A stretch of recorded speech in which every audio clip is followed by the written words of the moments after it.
Hey guys, koijesus here. Um, so for this video I thought that it would be kind of fun if I took every anime that I've finished on my anime list and gave you guys a really short, like 100 word or less review of them. So let's go, I guess. Words Bubble Up Like Soda Pop is a very fun and lighthearted romance movie that made me more than tear up at the end. It's a nice easy watch if you're looking for something to cuddle that person in your life to, or at least if you want to think about cuddling the person that won't even look in your direction. 7 out of 10. 𝕤𝕤𝕤. I don't really remember too much about this movie, but I do remember the cheese sticks that I had with it while I was watching it. If I remember correctly, it ended with something that made me go, oh come on, another fucking anime movie that does this? But I mean, that's something that you won't be able to avoid if you watch anime movies. The story and characters are at least pretty engaging. 7 out of 10. The InuYasha movies. In order. Bad, bad. This one's alright. Bad. 7, 6, 8, 6. In that order, out of 10. Mugen Train. I really didn't think that I would need to type much for this one, because like I'm pretty sure that it's the most grossing anime movie ever. And if not, it's definitely in the top 3. And I mean, that's really all I should have to tell you. 9 out of 10, easily.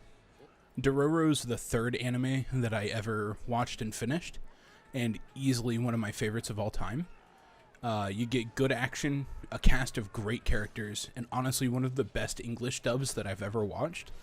Episode 6 will kill you, and episode 24 is the perfect climax, and I would only beg on my knees for a second season. 9 out of 10, near perfection. The original Fruits Basket was the first anime that I ever watched, and I watched it when I was like 8 or 9. It's probably worse than I remember, so 5 out of 10. I watched season 1 of Fruits Basket 2019 with my fiance while living with her grandmother for a month in the middle of rural Ohio. So that's about as good as it got, other than the Dollar General right next door. 7 out of 10. I'm not a huge fan of The Way of the House Husband. I see the appeal, and I think there's something to be said about how stylized it is.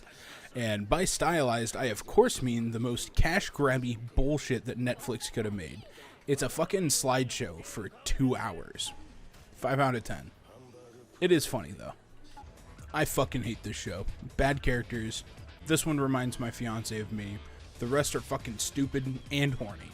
3 out of 10. InuYasha is by far the longest series I've watched, so here's the rundown. The only good character is 𝕤𝕠𝕔𝕚𝕒. The entire story could have been told in 50 episodes if it was made in the current year. Kikyo, Kagome, Sanrio, and the whole man are interesting in their own respect, but definitely not on the same level as 𝕤𝕠𝕚𝕒. Also, the sequel's better, but I'm not done with it yet, so 7 out of 10. What a weird, fucked up anime Kakegurui is. I know someone out there, some poor motherfucker, had this as their first anime. One of my friends told me to watch it, but after the first 30 seconds of the English dub, I had to click away. I decided that if it was worth watching, then it would be worth reading, so I read a decent portion of it, and I decided to catch up on the sub of the show, and I mean, it's enjoyable. It's dumb entertainment, sure, nothing too new or innovative, but it's a fun watch nonetheless. Horny gambling, 7 out of 10. Again, what can I say for Demon Slayer that hasn't been said before? One of the new big 3 or something like that. I guess it's good, like really good, all the way through. I don't hate the dub. It's not great, but it could be worse. And I mean, Bryce Papenbrook is great in it. The fan base is a little iffy, but you get that with any big name anime. It's good action, good characters, and honestly the best designed characters in any anime that I've watched so far. The Hashira all look like weird but believable, and that's what you get. 9 out of 10. Komi Can't Communicate is a real cute feel-good anime. As someone with anxiety, it hits all the right beats without being weird about it. I'm obviously not mute, but it's a really nice light watch that doesn't take much effort to understand or relate to. All the characters are likable, except for this one. And it's something that's really nice to watch with my fiance. 7 out of 10. I binge-watched Tokyo Ghoul during the big COVID summer of 2020. So this one kind of has a special spot in my heart.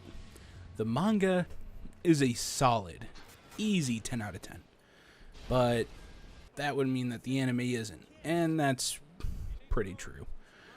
Season 2 isn't technically canon, which makes Season 3's events really, really confusing if you haven't read the manga. Other than that, it's just good characters and some solid arcs, good enough animation, 4 openings that absolutely fucking bang. Good fight scenes too. 7 out of 10. Series The Jaeger is 12 episodes of nothing but quality. Good characters, badass but believable main character, a good enough story, super high quality animation with a soundtrack that will not fucking quit. Netflix, give us a season 2. And the English dub is good too. That's just a plus. 9 out of 10. Really, really good show with a really, really bad ending. Watch it and judge it for yourself, but other than that, it's pretty solid. 7 out of 10. It's going to be hard to keep this one under 100, as there's a reason I saved it for last. AOT is my favorite show of all time. I love the characters, the story, the music, the animation, everything. Mappa's done a wonderful job taking the reins from Wit, and I can't wait to see how the entire show ends up.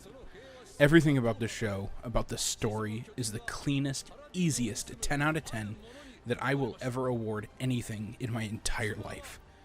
God, I fucking love Attack on Titan. It's just absolute perfection the entire way through. 10 out of 10. Honestly, this one's not scripted, because I forgot that I watched it until I reread my My Anime list. Sword Art Online Season 1.